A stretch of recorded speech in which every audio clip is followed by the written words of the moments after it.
यह लोकसभा की तस्वीर आप देख रहे हैं।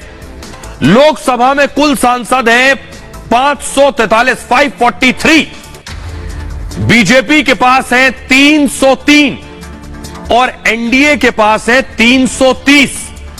लेकिन इस कानून को, इसे कानून की शक्ल देने के लिए, बिल को यहां से पास कराने के लिए 2/3 यानी 2/3 बहुमत चाहिए। यानी बीजेपी को, एनडीए को चाहिए 362 सांसद यहां से पास कराने के लिए।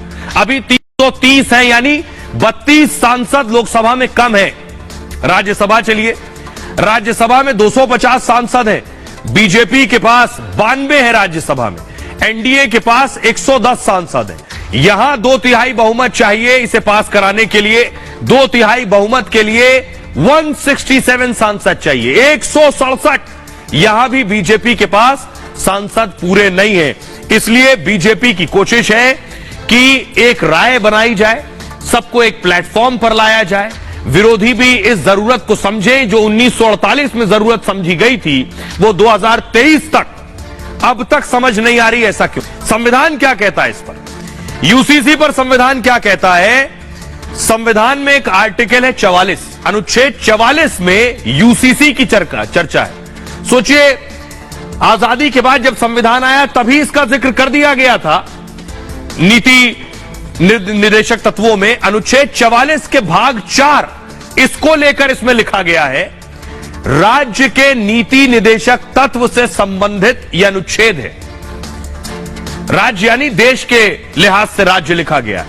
इसके मुताबिक यूनिफॉर्म सिविल कोड लागू करने की बात है उसमें।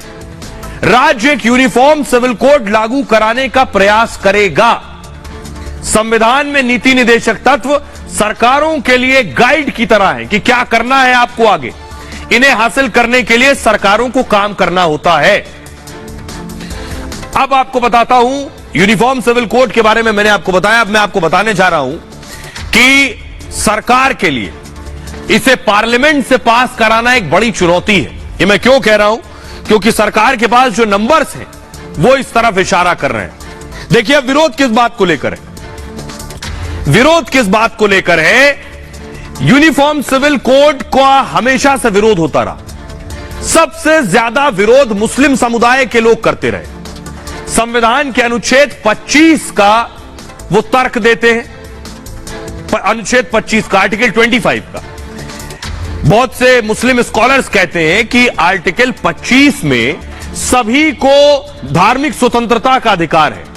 तो ये शादी ब्याह जो है, ये भी हमारी धार्मिक स्वतंत्रता, हम कैसे कर रहे हैं, क्या कर रहे हैं, ये हमारी धार्मिक स्वतंत्रता है। आर्टिकल 25 कहता है शादी ब्याह और परंपराओं से जुड़े मामले में कानून थोपने को गलत बताते हैं।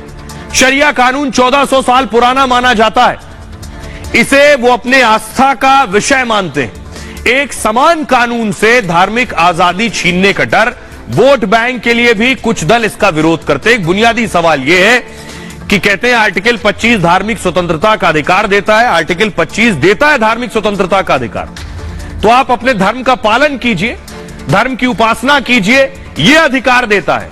आप अगर 4 शादियां करके किसी दूसरे के राइट में अतिक्रमण कर रहे हैं, यह अधिकार नहीं देता है।